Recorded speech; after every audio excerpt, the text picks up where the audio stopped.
Welcome back to Living the Wiccan Life. In this segment, we bring you our interview with Mike Nichols, author of the Witches Sabbats. With Mike Nichols, author. You recently wrote a book, Witches Sabbats. Right. Sabbats? Sabbats. Sabbats? Yeah. Okay. And one of the things about it, you were I've heard you mention a number of times, is that it's more of a historical basis. Correct. People ask me all the time, where do the Sabbats come from? Right. So where do they kind of come from? Well, actually, one of the points I like to make is that unlike other holidays that we're so used to in this country, like the 4th of July, which commemorates a particular thing in our history, the 8 Sabbats of witchcraft, they're not commemorating anything in history. They are the oldest holidays we have on our planet because they are basically a part of how our planet works. They consist of 4 holidays that are essentially astronomical, the 2 solstices and the 2 equinoxes, that divides the year into quarters, and that's why they call them the quarter days. And then there are 4 more holidays in addition to that that are called cross-quarter days, which essentially bisect each of those quarters. So these days, these 8 days, are built into how our planet works. It's not anything that I like to say these holidays are not man-made, because they were here before man was made, or woman, or the dinosaurs, or life on this planet. You know, it's just a part of the way the Earth works. So that's where they came from, and that's why they're the oldest holidays we know about, celebrated all over the Earth. And not just by witches, but by a lot of cultures. A lot of cultures, exactly. And one of the things people talk about, and I know that you mentioned, that Christians, a lot of people say, oh, Christians took pagan holidays. Right. And they did. Do you have, somebody not knowing, why would have a reason why they would take these holidays? Well, I think there's been a long tradition in Christianity of adapting the older pagan belief systems and making them more relevant to Christian tradition. In fact, there was one pope in particular, Pope Gregory the Great, who issued a papal bull that instructed the priests and bishops to do exactly that. It was called baptizing pagan rites, or baptizing pagan rituals. And the idea was that it would be easier for the common peasant to become a Christian if they thought they were still worshiping Bridget, but now she's called Saint Bridget, and they were still worshiping her at the same old grove, although now there's a new Christian monastery built there, and they're still worshiping her on the same day, which was Bridget's Day in ancient Ireland, except now, of course, it's a holy day in the Christian church, Saint Bridget's Day. So it must have seemed to the local Irish peasantry like very little had changed. So it was a very, I guess, smooth transition of co-opting the older pagan ideas and Christianizing them and making people Christian before they kind of realized what was happening to them. And now I notice there's kind of a modern movement, even amongst Christians, recognizing that these are pagan holidays. Oh, absolutely. And some of them want to dump them, some of them want to do that. And actually, there's been a long history of that. Even the holiday of Christmas was illegal in Boston in the early days of this country because it was recognized by the Puritans that most of the Christian holidays were based on old pagan holidays.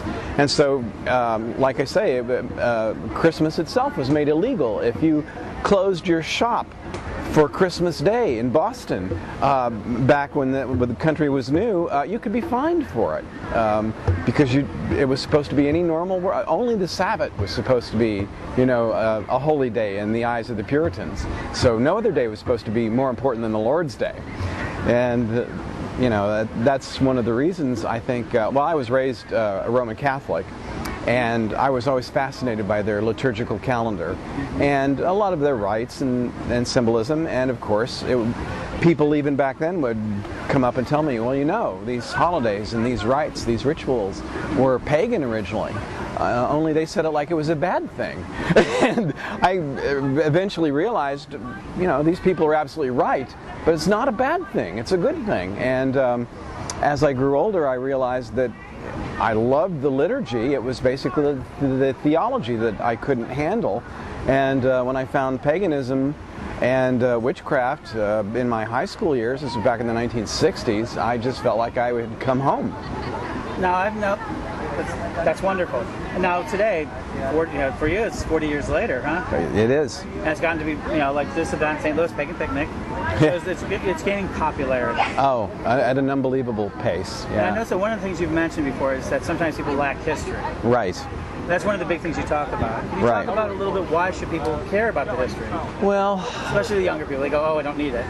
yeah, I know, and I'm guilty of that myself. I was when I was younger. History was my least favorite subject in school when I was in high school and college, and now I read history all the time. I don't know. I think people need a certain amount of age on them before they start realizing how important history is. Okay. And I think as people get older, they'll want to know where these roots came from.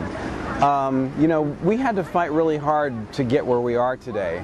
And a lot of those fights were conducted early on, back in the 60s and 70s. Mm-hmm. And a lot of modern pagans and practicing Wiccans just don't know anything about it.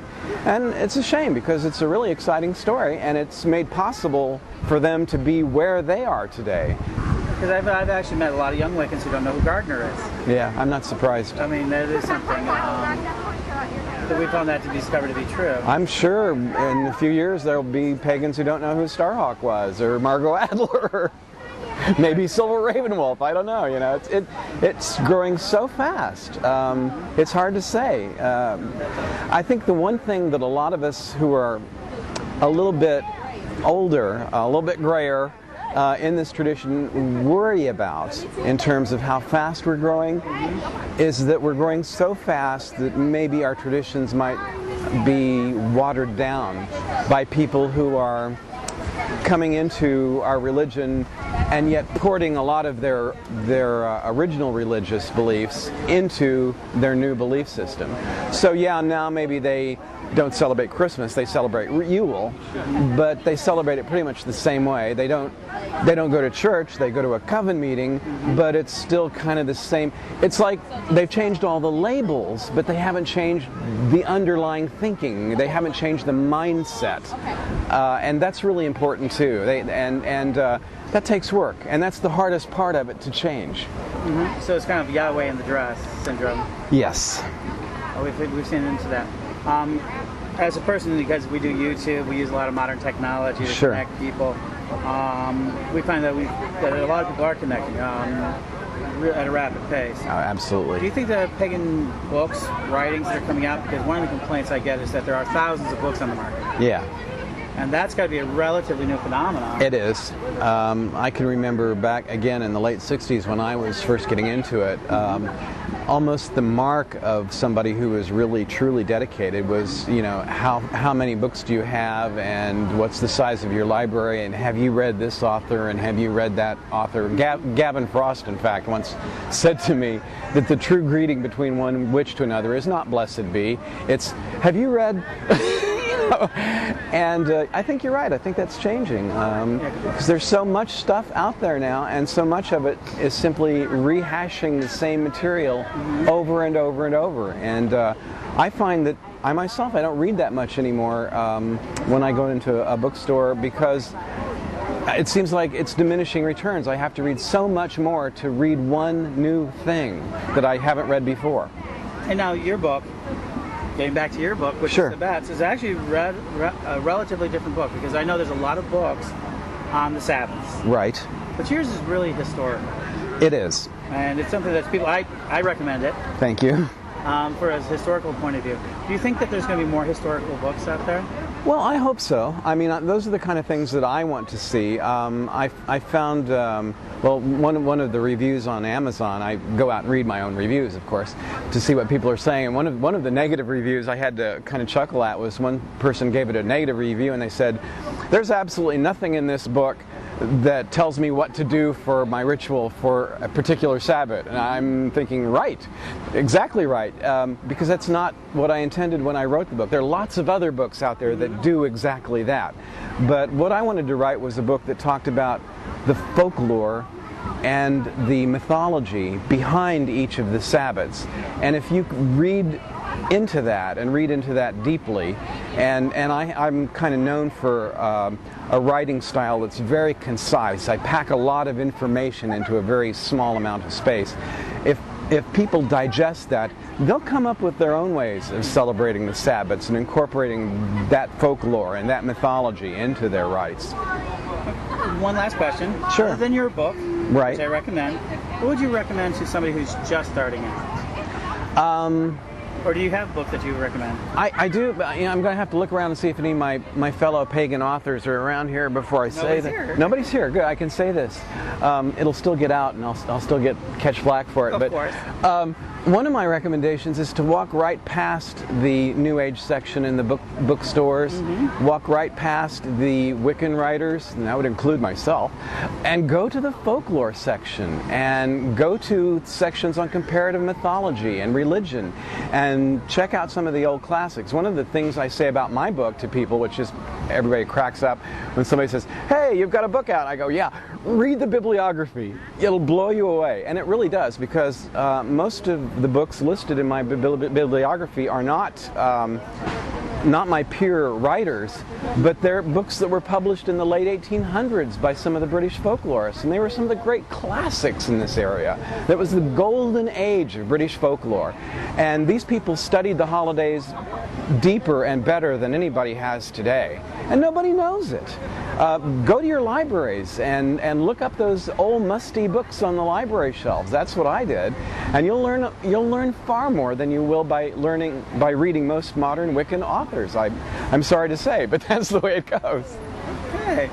Now, let me ask you, do you have people want to get a hold of you, or do they find out what you're doing? Do you have Sure. a website? I do have a website, and it's one of those long URLs on GeoCities, so I can't tell them to go to here because I can't even remember it myself. Okay. The easiest way to do it is just Google, in quotes, the Witches Sabbats. Okay. And the first thing that comes up will be my website. That's perfect.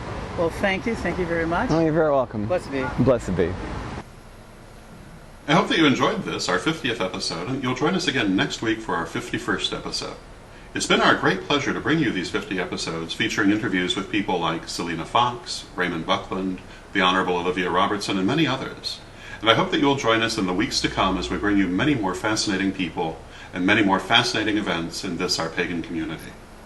Until then, may you blessed be.